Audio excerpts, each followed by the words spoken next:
Hello friends, welcome back to my channel my mentor Viraj. आज मैं आपके लिए लेकर आई हूँ बहुत ही इंटरेस्टिंग टॉपिक जो मैक्रो इकोनॉमिक्स का बिलोंग करता है और बहुत इंपॉर्टेंट है, यानी कि जीडीपी और जीएनपी। आज हम देखेंगे जीडीपी जीएनपी क्या है, यानी कि बेसिक्स, उसके फॉर्मूला क्या है और आप उसको किस इजी ट्रिक से रिमेम्बर कर सकते हैं। तो चलिए स्टार्ट करते हैं आज की वीडियो, लेकिन उससे पहले सब्सक्राइब बटन को हिट करना बिल्कुल मत भूलिएगा, वरना आगे का इंटरेस्टिंग टॉपिक आप मिस कर देंगे। तो चलिए स्टार्ट करते हैं जीडीपी से। जीडीपी को कहते हैं हम ग्रॉस डोमेस्टिक प्रोडक्ट। अब डोमेस्टिक का मतलब ही है कि जो यहाँ पर बनाया गया हो। तो अगर हम जीडीपी की बात करें तो वो कंट्री वाइज होता है। तो अगर हम हमारी कंट्री ले लें जैसे कि इंडिया, तो जो उस कंट्री के अंदर हमारी इंडिया की जो बॉर्डर्स है उसके अंदर जो कुछ भी प्रोड्यूस हुआ है वो सबको हम जीडीपी में काउंट करेंगे। ठीक है। जीडीपी जनरली एक साल की होती है, 1 ईयर की होती है। तो एक साल में हमने जितने भी प्रोडक्ट्स प्रोड्यूस किए होंगे, गुड्स और सर्विसेज, सब कुछ वो सब जीडीपी में काउंट होंगे। ठीक है। तो अगर ये जो चीज है यहाँ पे कोई भी प्रोड्यूस करे, चाहे मैं हूं, यानी कि अगर मैं रेसिडेंट हूँ या फिर मैं नॉन रेसिडेंट हूँ, कोई भी प्रोड्यूस करे, लेकिन अगर इंडिया की बाउंड्रीज के अंदर हो रहा है तो वो इंडिया की जीडीपी में ही काउंट होगा। और ये इम्पोर्टेंट क्यों है? क्योंकि ये बताता है कि आपके नेशन की, आपकी कंट्री की ग्रोथ कितनी है। ठीक है। जैसे आप देखेंगे कि जीडीपी के बेस पे ही कंपैरिजन आता है। इंडिया की इकोनॉमी 3 ट्रिलियन हो चुकी है और यूएसए की 22 ट्रिलियन एंड ऑल समथिंग है। तो ये सब क्या है, वो जीडीपी के बेस पे ही कंपैरिजन होता है। ठीक है। आगे देखते हैं जीएनपी। जीएनपी यानी ग्रॉस नेशनल प्रोडक्ट। तो जब हम नेशनल प्रोडक्ट की बात करते हैं, इसका मतलब जो हमारे नेशन का प्रोडक्ट है, इसका मतलब जो भी हमारे रेसिडेंट्स होंगे, इंडियन रेसिडेंट्स होंगे, उन्होंने प्रोड्यूस किया तो उसे हम नेशनल प्रोडक्ट कहेंगे। चाहे वो इंडिया के अंदर हो रहा हो, चाहे वो इंडिया के बाहर हो रहा हो, लेकिन अगर किसी इंडियन बंदे ने उसे प्रोड्यूस किया है तो वो जीएनपी में काउंट होगा। ठीक है। इसका मतलब इंडिया के अंदर जो भी प्रोडक्ट्स हो रहे हैं उसमें से हम वो प्रोडक्ट्स माइनस कर देंगे जो इंडियंस ने नहीं बनाए, जो किसी फॉरेनर्स ने बनाए हैं वो हम सब्ट्रैक्ट कर देंगे। और जो इंडियंस ने बनाए हैं, जो यहाँ से बाहर दूसरी कंट्रीज में है, वो हम इसमें ऐड कर देंगे। तो वो है जीएनपी। और ये भी ईयरली कैलकुलेशन होता है। देख लेते हैं फॉर्मूला क्या है। तो जीडीपी की फॉर्मूला है सी प्लस जी प्लस आई। सी मतलब कंजम्पशन एक्सपेंस, जी मतलब गवर्नमेंट एक्सपेंस और आई मतलब इन्वेस्टमेंट, और एक्स और एम है एक्सपोर्ट माइनस इंपोर्ट।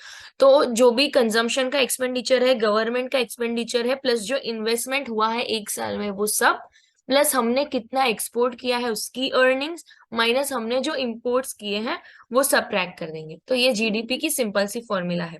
एमपी का मतलब होता है मार्केट प्राइस। ठीक है। जीडीपी को मार्केट प्राइस पे कैलकुलेट करना हो तो ये जनरल सिंपल फॉर्मूला है। तो जीडीपी का एफसी, एफसी यानी फैक्टर कॉस्ट। फैक्टर कॉस्ट का क्या है फॉर्मूला? तो जीडीपी एमपी यानी जीडीपी मार्केट प्राइस जो हमने फाइंड किया, plus minus net indirect taxes.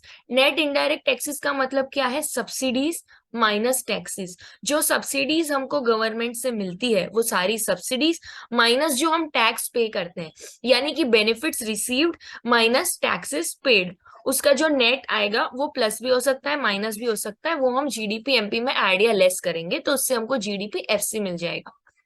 GNP के लिए फॉर्मूला क्या है? GDP plus एनएफवाई।